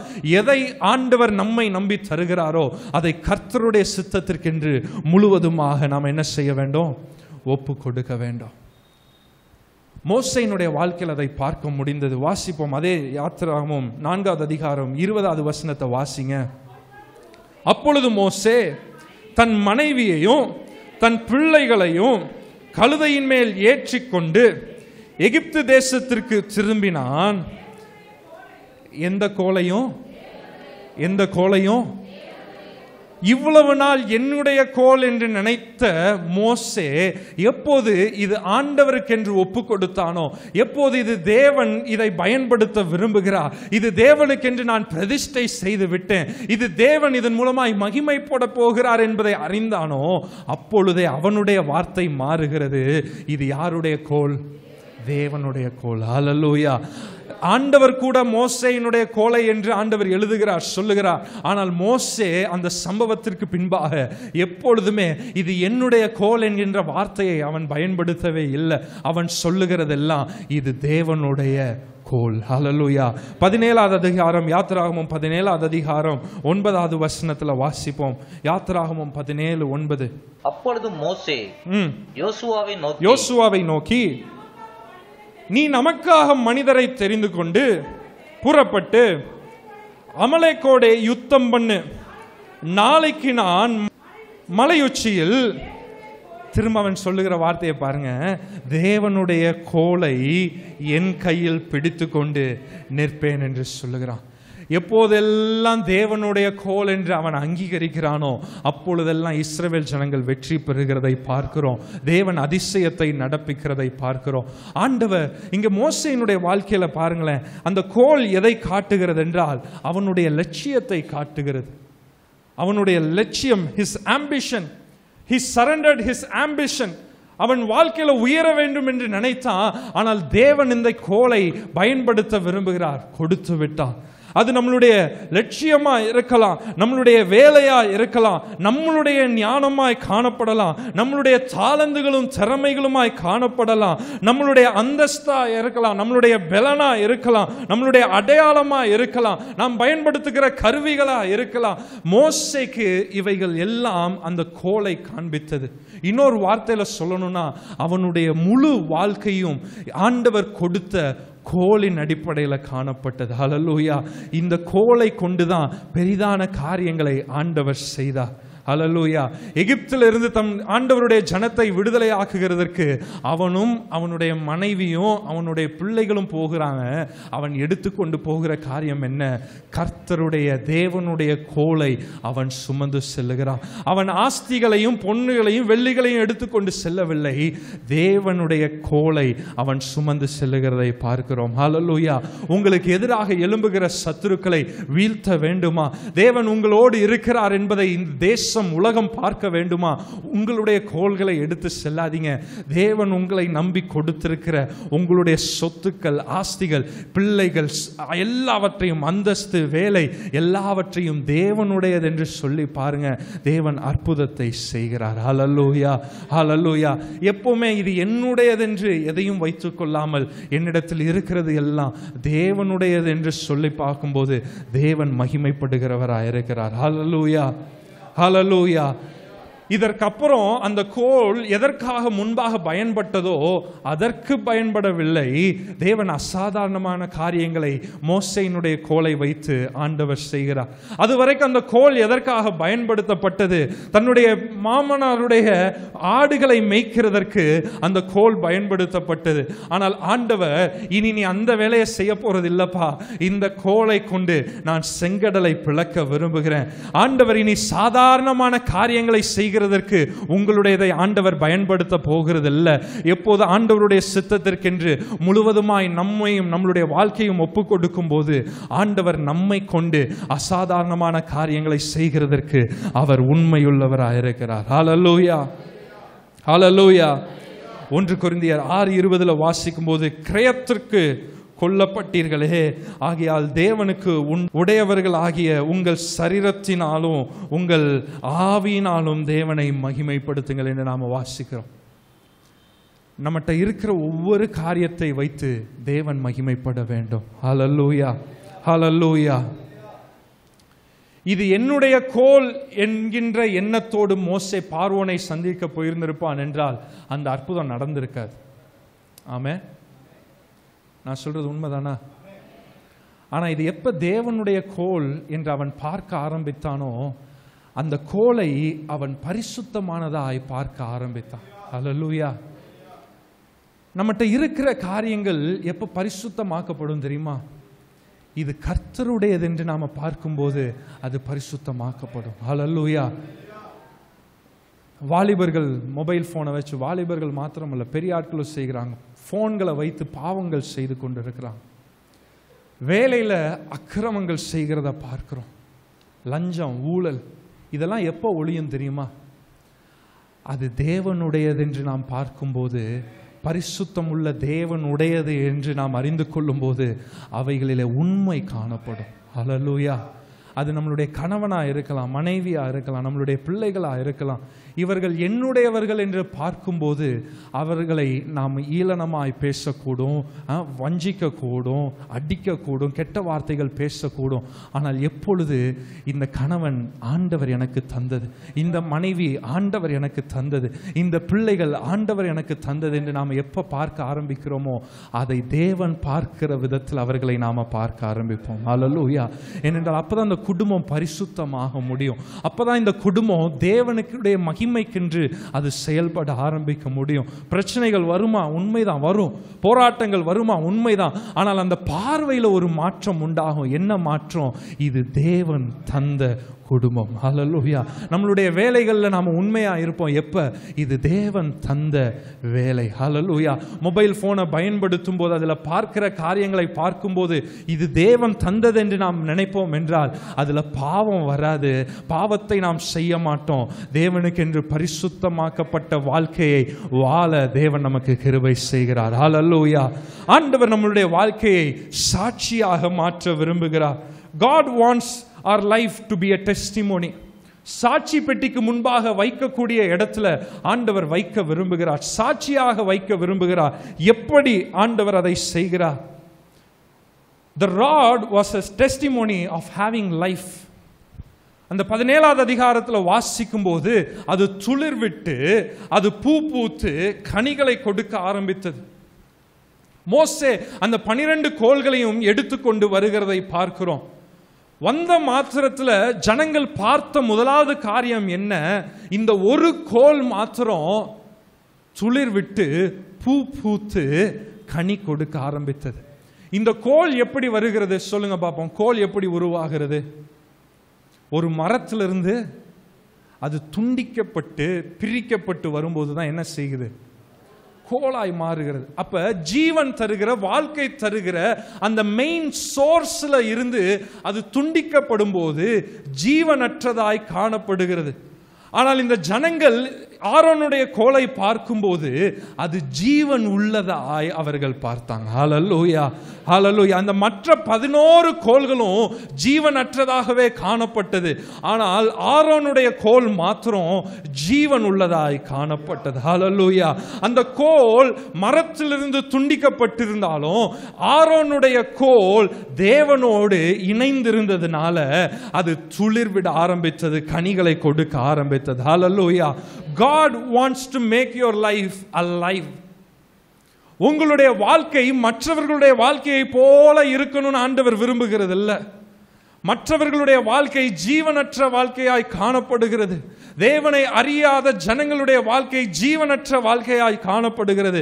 ஆனால் எப்போது நம்ம தேவனோடு இசைந்து இருக்கிறோமோ, எப்போது தேவனோடு ஐக்கியப்படுகிறோமோ, நம்மளுடைய வாழ்க்கை ஜீவனுள்ள வாழ்க்கையாக இந்த தேசம் காணும். ஹல்லேலூயா, ஹல்லேலூயா. ஆதியாகமம் 49வது அதிகாரம் 5வது வசனத்திலிருந்து 7வது வசனம் வரைக்கும் வாசிப்போமே. சிமியோனும் லேவியும் சிமியோனும் ஏக சகோதரர், அவர்களுடைய பட்டயங்கள் கொடுமையின் கருவிகள். என் ஆத்துமாவே அவர்களுடைய ரகசிய ஆலோசனைக்கு உடன்படாதே. இது யார் சொல்ற வார்த்தை? யார் சொல்ற வார்த்தை? யாக்கோபு சொல்லுகிறான். யாரை பார்த்து? சிமியோனையும் லேவியையும் பார்த்து.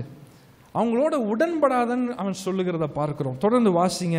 என் ஆத்துமாவே அவர்களுடைய ரகசிய ஆலோசனைக்கு உடன்படாதே. அவர்களுடைய ரகசிய ஆலோசனைக்கு உடன்படாதே. என் மேன்மையே அவர்கள் கூட்டத்தில் நீ சேராதே.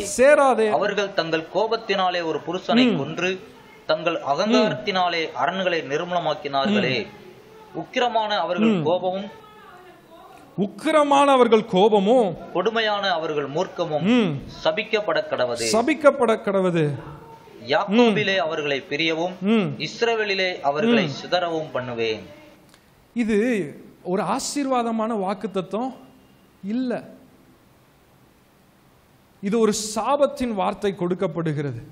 ஆனாலும் பாருங்களேன், ஆண்டவர் லேவியையும் அவனுடைய கோத்திரத்தையும் ஆண்டவர் ஊழியத்திற்கென்று தெரிந்தெடுக்கிறார். ஆமென். ஏன் இந்த காரியம் நடந்தது? Our God is a God of second chances. இரண்டாவது வாய்ப்பை தருகிற தேவனை நாம் ஆராதிக்கிறோம். ஹல்லேலூயா. இதன் காரணம் என்ன தெரியுமா? லேவி என்றால் என்ன?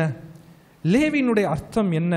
அதே ஆதியாகமம் 29வது அதிகாரத்தில் 34வது வசனத்துல வாசிக்கும் போது, இன்னும் அவள் கர்ப்பவதியாகி ஒரு குமாரனை பெற்று என் புருஷனுக்கு 3 குமாரரை பெற்றபடியால் அவர் இப்பொழுது என்னோட சேர்ந்திருப்பார் என்று சொல்லி அவர் என்னோட சேர்ந்திருப்பார். லேவி என்றால் என்ன அர்த்தம் என்றால் ஜாயின்ட் ஆர் அட்டாச்ட், சேர்க்கப்பட்டவன், சேர்ந்திருக்கிறவன் என்று அர்த்தம்.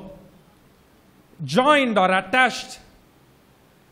இந்த லேவி ஆரோனுடைய கோல், லேவி கோத்திரத்திற்கென்று பிரித்தெடுக்கப்பட்ட இந்த கோல் மரத்திலிருந்து பிரிக்கப்பட்டிருந்தாலும் அந்த கோல் தேவனோடு இணைந்திருந்தது. ஹல்லேலூயா.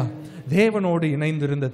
நம்மளுடைய வாழ்க்கையில ஜீவன் உள்ளவர்களாய் நாம் காணப்பட வேண்டும் என்றால் தேவனோடு நாம் ஐக்கியப்பட வேண்டும், தேவனோடு இசைந்திருக்க வேண்டும், தேவனுக்கென்று வாழுகிறவர்களாய் நாம் காணப்பட வேண்டும்.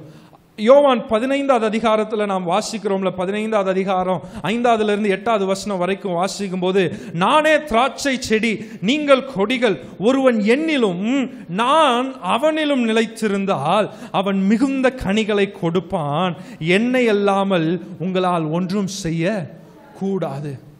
எப்படி ஒரு கிளை அந்த மெயின் பிளான்ட்டோட இசைந்திருக்க வேண்டுமோ, சேர்ந்திருக்க வேண்டுமோ, அதே போல நம்மளுடைய வாழ்க்கை தேவனோடு சேர்ந்திருக்கும் போது, தேவனோடு இசைந்திருக்கும் போது, ஆண்டவரே நான் உம்மிலே நிலைத்திருப்பேன் என்று ஆண்டவருக்கு நம்மை விட்டு கொடுக்கும் போது மிகுந்த கனிகளை கொடுக்கிறவர்களாய் நாம் காணப்படுவோம். ஹல்லேலூயா. அப்போதுதான் ஜீவன் உண்டாகிறது. அப்போதுதான் ஜீவன் உண்டாகிறது. இந்த லேவி கோத்திரத்தார் தேவனோடு சேர்ந்திருந்தபடினால தேவன் அவர்களை தெரிந்து கொண்டார். தேவன் அவர்களை தெரிந்து கொண்டார். முழு இஸ்ரவேல் ஜனத்திற்கும் ஒரு ஆவிக்குரிய தலைவர்களாக தேவன் அந்த கோத்திரத்தாரை ஆண்டவர் எடுத்து பயன்படுத்தினதை நாம பார்க்கிறோம். ஹல்லேலூயா, ஹல்லேலூயா. இதுதான் தேவனுடைய சித்தமா இருக்கிறது. இந்த சபையினுடைய சித்தமும் இதுவாகவே காணப்படுகிறது. தேவனுடைய ஆசை என்ன தெரியுமா? இந்த சபையானது தேவன் உயிரோடு இருக்கிறார் என்பதை வெளிப்படுத்துகிற ஜீவனுள்ள சபையாய் காணப்பட வேண்டும். ஹல்லேலூயா. உலகம் முழுவதும் நாம பார்க்கிறோம், செய்திகளை கேட்கிறோம், சபைகள் மூடப்படுகிறதை பார்க்கிறோம். இங்கிலாந்து தேசங்களில் பார்க்கும்போது சபைகள் தியேட்டர்களாக மாறுகிறதை நாம பார்க்கிறோம். கச்சேரிகள் நடத்தப்படுகிற இடங்களாக, கூடங்களாக அது மாறுகிறதை பார்க்கிறோம். ஏன் நடைபெறுகிறது? அங்கே ஜீவன் இல்ல. பக்கத்தில் உள்ளவங்களை பார்த்து சொல்லுங்க, ஜீவனோடு இருக்கிறீங்களா? தேவனோட இசைந்து இருக்கிறீங்களா? தேவன்ல நிலைத்திருக்கிறீங்களா?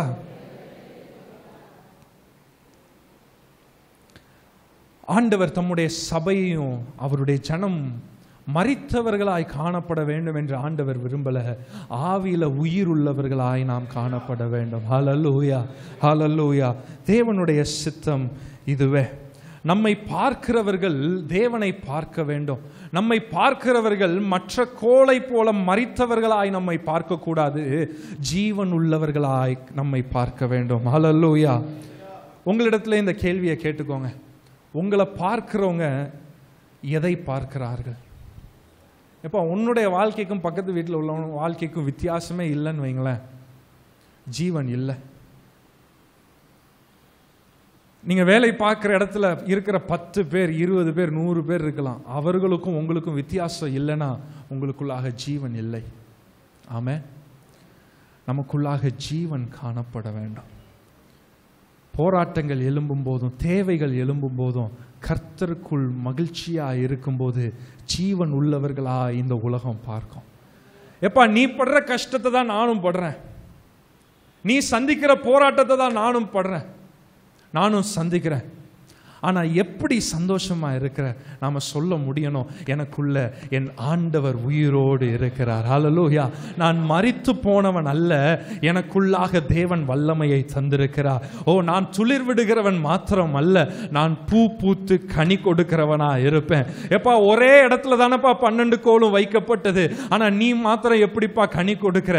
எப்பா எனக்குள்ள ஆண்டவர் இருக்கிறார், ஜீவனுள்ள தேவன் எனக்குள்ளாக வாசம் பண்ணுகிறார். ஹல்லேலூயா. ரெண்டாவதாக ஆண்டவர் எப்படி நம்மை சாட்சியாக வைக்க விரும்புகிறார்? முதலாவது நான் சொன்னேன், ஜீவனுள்ளவர்களாய் இருக்க வேண்டும் என்று ஆண்டவர் விரும்புகிறார். இரண்டாவதாக கனி கொடுக்கிறவர்களாய் காணப்பட வேண்டும். ஹல்லேலூயா, ஹல்லேலூயா. இந்த செடியான இந்த கோல் துளிர்விட்டது மாத்திரம் அல்ல, பூ பூத்தது மாத்திரம் அல்ல, அது பார்க்க அழகா இருந்தது. ஆனால் வெறுமன அழகானது மாத்திரம் அல்ல, அது பிறர் பயன்படத்தக்க விதத்தில் கனிகளை கொடுக்க ஆரம்பித்தது. ஹல்லேலூயா. சில நேரம் நம்மளுடைய வாழ்க்கையில ஆண்டவர் நிரப்புகிறார், அற்புதங்களை செய்கிறார், நம்மளுடைய வாழ்க்கை அழகாய் தோற்றுவிக்கப்படுகிறது. நம்மளை பார்க்கிறவங்க, நீ அப்பா நீ அழகா இருக்கப்பா, நம்மளை பார்க்கிறவங்க நீ ஆசீர்வதிக்கப்பட்டிருக்கிறப்பா, அதை மாத்திரம் பார்க்கிறாங்கன்னா இன்னும் தேவன் உங்களுடைய வாழ்க்கையை குறித்து வைத்திருக்கிற பெரிதான நோக்கத்தை நீங்கள் நிறைவேற்றவில்லை.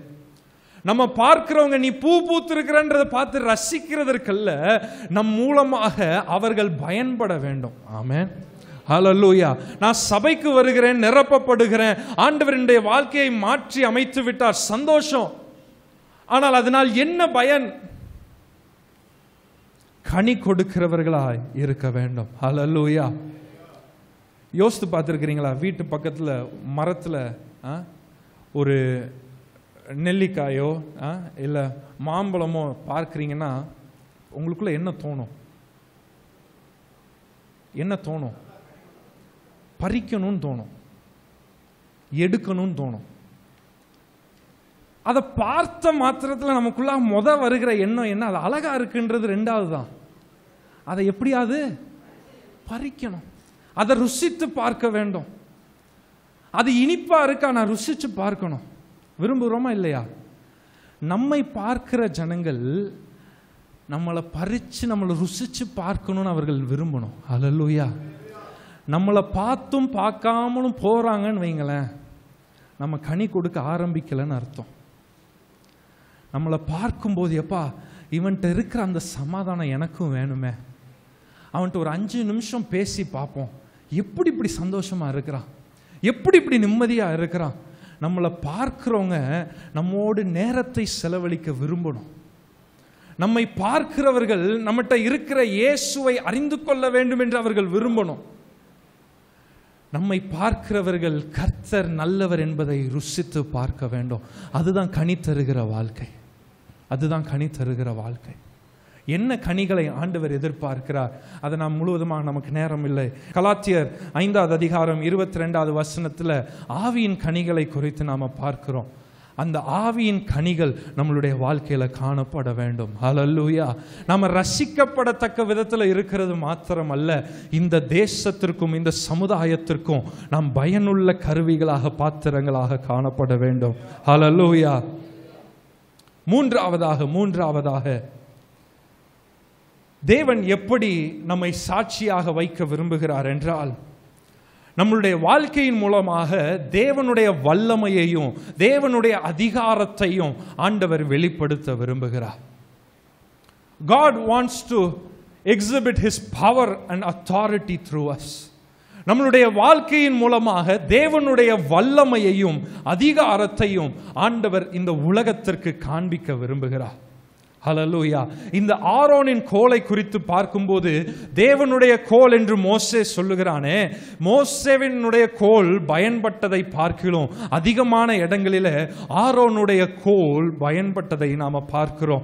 ஆண்டவர் அங்கே இஸ்ரவேல் ஜனங்களை எகிப்து தேசத்தில் நாம பார்க்கும்போது, யாத்திராகமம் 7வது அதிகாரம் வாசிக்கிறதுக்கு நேரம் இல்லை, நான் அந்த சம்பவங்களை சொல்லி நான் சீக்கிரமாக முடிக்க விரும்புகிறேன். யாத்திராகமம் 7வது அதிகாரம் 8லிருந்து 12 வரைக்கும் வாசிக்கும் போது, ஆரோனுடைய கோலை பார்வோனுக்கு முன்பாக போடும்போது அது சர்ப்பமாய் மாறினது.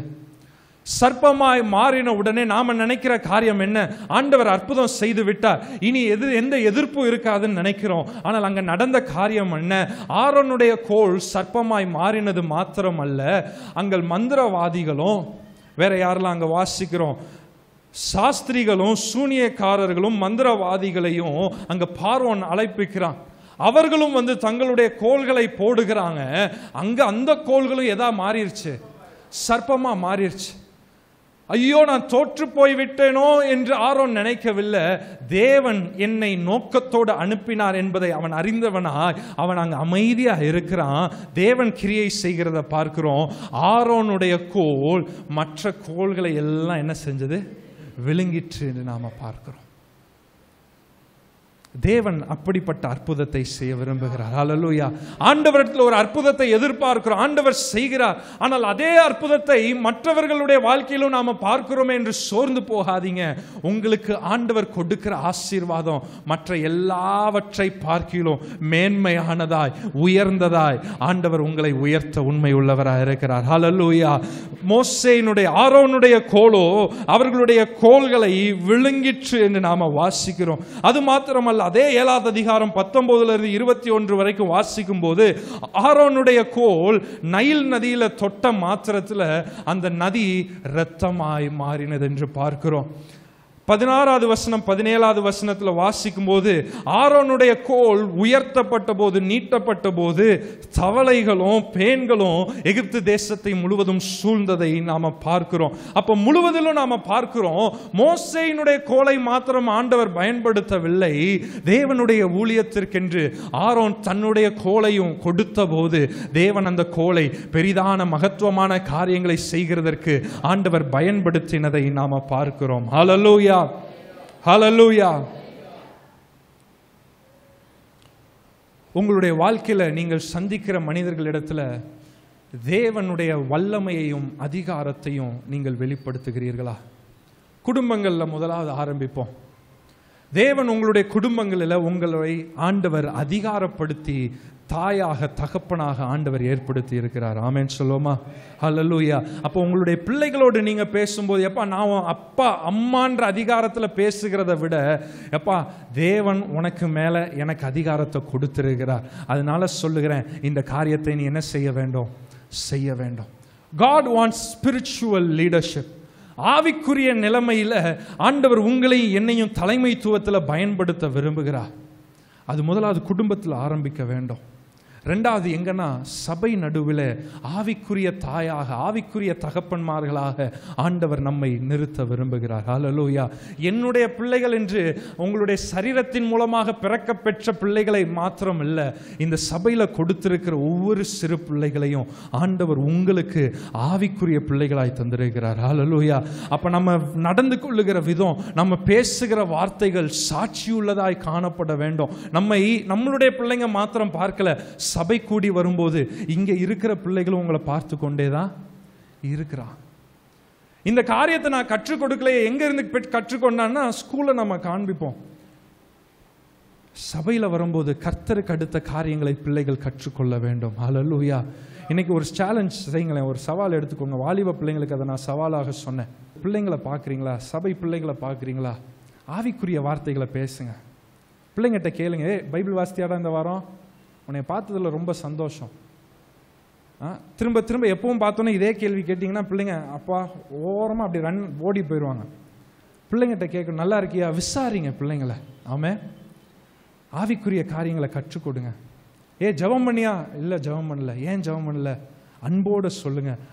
பிள்ளைங்க உங்களை கேட்பாங்க. ஆமே, ஹல்லேலூயா. ஜெபிக்க தெரியலையா, நான் உனக்கு சொல்லித்தரேன் அப்படின்னு சின்ன பிள்ளைங்களுக்கு சொல்லி கொடுங்க. ஏன்டா பைபிள் வாசிக்கல, எனக்கு வாசிக்க தெரியல, வா ஆன்ட்டி உனக்கு நான் சொல்லித்தரேன், சொல்லி கொடுங்க. ஆவிக்குரிய தகப்பன்மார்களாக தாய்மார்களாக ஆண்டவர் இந்த சபைக்கு உங்களையும் என்னையும் தந்திருக்கிறார். ஹல்லேலூயா, ஹல்லேலூயா, ஹல்லேலூயா. கடைசியாக இந்த கோல் எதை குறிக்கிறது என்றால் தேவனுடைய பாதுகாப்பை குறிக்கிறது, தேவனுடைய ஒத்தாசையை குறிக்கிறது. It shows God's security and support. சங்கீதக்காரன் 23வது சங்கீதத்தில் வாசிக்கிறோம், உமது கோலும் உமது தடியும் என்னை தேற்றும். நீங்கள் கர்த்தருடைய சமூகத்தில் தேற்றப்படுவீர்கள். தேவன் உங்களுக்காக யுத்தம் செய்வார். ஆரோன் அந்த கோலை கொடுத்துட்டு அன்னைக்கு ராத்திரி முழுவதும் ஜெபம் பண்ணியிருப்பான். ஆண்டவரே, ஒரு அட்லீஸ்ட் ஒரு 1% துளிர் விடட்டும் ஆண்டவரே. உண்மைதானா? 12 கோள்களும் கொடுக்கப்பட்டது. ஆண்டவரே, அட்லீஸ்ட் ஏதோ ஒரு சின்ன அடையாளத்தை என்ன செஞ்சிருங்க, காண்பீங்க. ஆனால் அவன் தேவனை சார்ந்திருந்தபடியினால சிறிய அடையாளத்தை அல்ல, பெரிய அடையாளமாக ஆண்டவர் மாற்றினார். எப்பா, நீ போடுற யுத்தம், நீ மனுஷங்களோடு நீ யுத்தம் போன தேவையில்லை, நான் உனக்காக யுத்தம் பண்ணுவேன். நீ என்னை நம்பியிரு, உனக்காக நான் யுத்தம் பண்ணுவேன். ஹல்லேலூயா. இப்போ பிரச்சனை, இந்த ஜனங்கள் எதிர்த்து வந்தது மோசேக்கும் ஆரோனுக்கு விரோதமாக இல்லை, அவர்கள் தேவனுக்கு விரோதமாக முறுமுறுத்தார்கள். ஹல்லேலூயா. நம்ம நினைக்கிறோம் யுத்தம் எனக்கு நேரா இருக்கு, என்னைய தான் குறி சொல்லுகிறாங்க, என்னைய தான் டார்கெட் பண்றாங்க. இல்ல, அந்த யுத்தம் கர்த்தருடையது. ஹல்லேலூயா. யுத்த நாளுக்காக நாம் ஆயத்தப்பட வேண்டும். ஆனால் ஜெயத்தையோ தருகிறவர் நீங்களும் நானும் ஆராதிக்கிற தேவனா இருக்கிறார். ஹல்லேலூயா. கண்களை மூடி நாம ஜெபிப்போம். கண்களை மூடி. ஹல்லேலூயா. ஓ ராபா லஹரா ஷந்தா ராபா லபா, உம்முடைய கோலும் உம்முடைய தடியும் எங்களை தேற்றட்டும் ஆண்டவரே. ஹல்லேலூயா. ராபா ஷந்தா ராதியாந்தா ராபா. ஹல்லேலூயா, ஹல்லேலூயா. நாம தேடி வர வேண்டியது ஜீவனை தருகிற ஜீவனுள்ள தேவனை தேடி வர வேண்டும். நம்மளுடைய பாதுகாப்பு கர்த்தரிடத்தில் இருக்கிறது, நம்மளுடைய பலனோ கர்த்தரிடத்தில் இருக்கிறது. அவர் நம்முடைய கோட்டையாக இருக்கிறார், நம்முடைய துருகமாக இருக்கிறார், அவர் நம்முடைய நித்திய கண்மலையா இருக்கிறார். ஹல்லேலூயா, ஹல்லேலூயா. ஒத்தாசை வரும் பர்வதங்களுக்கு நேராக எங்களுடைய கண்களை ஏறெடுக்கிறோம். ஆண்டவரே, எழும்பி நின்று ஜெபிப்போமா? எழும்பி நின்று 2 கரங்களை வானத்துக்கு நேராக உயர்த்தி, ஆண்டவரே, என்னையும் என்னுடைய எல்லாவற்றையும் ஆண்டவரே, உம்முடைய அற்புதத்தை, நீ செய்ய விரும்புகிற அதிசயத்தை ஆண்டவரே இந்த தேசத்திற்கு காண்பிக்கிறதற்கு எங்களை எடுத்து பயன்படுத்தும். ஆண்டவரே, எங்களுடைய கரங்களிலே என்ன இருக்கிறது என்று நீங்க கேட்கிறீங்க, எங்களுடைய கரங்களிலே என்ன இருக்கிறது என்று கேட்கிறீங்க. ஆண்டவரே, எங்களையே ஜீவ பலியாக ஒப்பு கொடுக்கிறோம். ஆண்டவரே, எங்களையே ஜீவ பலியாக ஒப்பு கொடுக்கிறோம். ஆண்டவரே, ஹல்லேலூயா, ஹல்லேலூயா.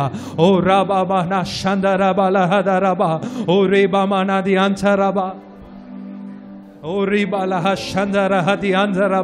நல்ல வாய்களை திறந்து, நல்ல வாய்களை திறந்து அந்நிய பாஷைகளை பேசி ஜீவன் தருகிற ஆவியானவர், ஜீவன் தருகிற ஆவியானவர் ஹல்லேலூயா நம்ம மத்தியில கடந்து வருகிறார்.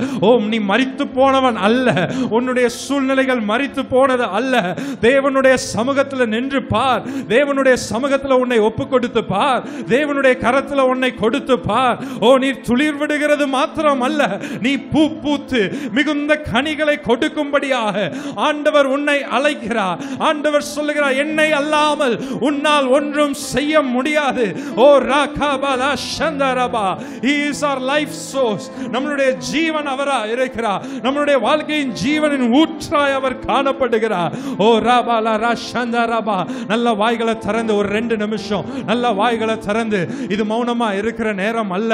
உங்களுடைய சத்துருக்களுக்கு ஆண்டவர் ஒரு முற்றுப்புள்ளியை வைக்க விரும்புகிறார். விரும்புகிறார். ஒரு புதிய காரியத்தை ஆண்டவர் செய்ய விரும்புகிறார். ஒரு புதிய அதிசயத்தை ஆண்டவர் காண செய்ய விரும்புகிறார். இதுவரைக்கும் கண்டிராத விதத்தில் உங்களுடைய வாழ்க்கையில ஆண்டவர் அதிசயத்தை நடப்பிக்க விரும்புகிறார். ஓ ராபாலா சந்தரமா ஓ ரிகலபோடி அஞ்சரபா. விலகாத மேகம் நீ, முன் செல்லும் மேகம் நீ. விலகாத மேகம் நீ, முன் செல்லும் மேகம் நீ. விலகாத மேகம் நீ, முன் செல்லும் மேகம் நீ. விலகாத மேகம் நீ, முன் செல்லும் ஆவியானவரே, ஆவியானவரே, அன்பின் ஆவியானவரே, மகிமை ஆவியானவரே, ஓ வல்ல ஆவியானவரே, அன்பின் ஆவியானவரே, வல்ல ஆவியானவரே, தெளிவின் ஆவியானவரே. ஒரு மகிமையின் மேகம் இந்த இடத்தை மூடுது. தேவனுடைய சபையை நிரப்புகிறது. தேவனுடைய மகிமையின் மேகம் உங்களுடைய வாழ்க்கையை நிரப்புகிறது. தேவனுடைய மகிமையின் நேரம் உங்களுடைய சூழ்நிலைகளை மாற்றி அமைக்கிறது. தேவனுடைய மகிமையின் மேகம் உங்களை தெரிந்து கொண்டது. ஒரு சாதாரண மனுஷனாய் வாழுகிறதற்கல்ல, ஒரு அசாதாரணமான காரியத்தை செய்கிறதற்கு தேவன் உங்கள் மூலமாய் மகிமைப்பட தம்முடைய மகிமையின் மேகத்தை உங்கள் மேல் நிழலிட ஆண்டவர் செய்திருக்கிறார். பரிசுத்த ஆவியானவர் உங்கள் மேல் நிழலிடுகிறார். கர்த்தருடைய கரம் உங்கள் மேல் தங்கி இருக்கிறது. ஓ, கர்த்தரோடு நீங்கள் இணைந்திருக்கும் போது, ஓ, கர்த்தர் உங்கள் வாழ்க்கையில பெரிதான மகத்துவமான காரியங்களை செய்வார். நான் உன்னை கொண்டு செய்கிற காரியம் பயங்கரமாயிருக்கும். நான் உன்னை கொண்டு செய்கிற காரியம் பயங்கரமாயிருக்கும். நிரப்பப்படுங்க, நிரப்பப்படுங்க ஆவியின் அபிஷேகத்தினால. ரிகமனா ஷேபல ஹதரபா ரிமமனா ஹதரியாந்தரபோ. இன்று கண்ட எகிப்தியனை நீ ஒரு நாளும் காண போவது இல்லை. உன்னுடைய போராட்டத்திற்கு முடிவை ஆண்டவர் கொண்டு வர விரும்புகிறார். ரேஷேம மஹதரதியேசுவே ஓ ரேபா மஹஷங்கலபா ஓ ரேபா பாரா சந்தல தியாந்தரபா. எங்களுடைய சத்துருக்களை வீழ்த்துகிறது மாத்திரம் அல்ல, எங்களை உயர்த்தி நீர் எங்களை தெரிந்து கொண்டீர் என்பதை ஆண்டவரே நீர் நிரூபிக்க போகிறதற்காக நாங்கள் நன்றி சொல்லுகிறோம். உம்முடைய பிள்ளைகளை வானம் திறந்து ஆசீர்வதிங்க ஆண்டவரே. மனிதர்களுடைய கண்களுக்கு முன்பாக தேவன் ஒருவர் இருக்கிறார், அவர் இவர்களோட இருக்கிறார் என்பதை இந்த உலகம் பார்க்கும்படியாக ஒரு அற்புதத்தை எல்லாரும் காணும் விதத்தில் ஆண்டவரை நீர் செய்யும்படியாக நாங்கள் ஜெபிக்கிறோம். நாங்கள் பெற்றுக்கொண்ட அற்புதத்தை எடுத்துக்கொண்டு நாங்கள் வீட்டுக்கு போகிறதற்கு நாங்கள் ரெடியா இல்லை ஆண்டவரே. திரும்ப சாட்சியின் பெட்டிக்கு முன்பாக எங்களை நாங்கள் வைக்கிறோம். திரும்ப உம்முடைய பிரசன்னத்திலேயே எங்களை நாங்கள் வைக்கிறோம் ஆண்டவரே. சந்ததி சந்ததியாக, தலைமுறை தலைமுறையாக நீர் எங்களை கொண்டு செய்த மகத்துவமான காரியங்களை பற்றி பேசக்கூடிய விதத்தில் எங்களை உயர்த்தும்படியாக நாங்கள் ஜெபிக்கிறோம். இந்த ஆரோனின் கோல் கர்த்தருடைய பெட்டிக்குள்ளாக வைக்கப்பட்டிருந்தது. மற்றவர்கள் எல்லாம் தங்களுடைய கோல்களை வாங்கி கொண்டாங்க. ஆனால் ஆரோனுடைய கோல் மாத்திரம் கர்த்தருடைய பெட்டிக்குள்ளாக வைக்கப்பட்டது. எப்போதும் தேவனுடைய பிரசன்னத்தில் தங்கி இருக்கிற அனுபவத்தை தேவன் நமக்கு தருவாராக. பரிசுத்தமுள்ள எங்கள் அன்பின் பரலோக பிதாவே, இந்த ஆராதனை நீர் ஆசீர்வதித்ததற்காக நன்றி. எங்களோடு நீர் பேசினதற்காக நன்றி ஆண்டவரே. பெரிதான காரியங்களை உம்மிடத்தில் எதிர்பார்க்கிறோம்.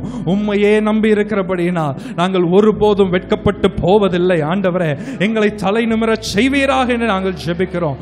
உம்முடைய நாமம் மகிமைப்படட்டும். இயேசுவின் நாமத்தில் ஜெபிக்கிறோம் ஜீவனுள்ள நல்ல பிதாவே. ஆமென்.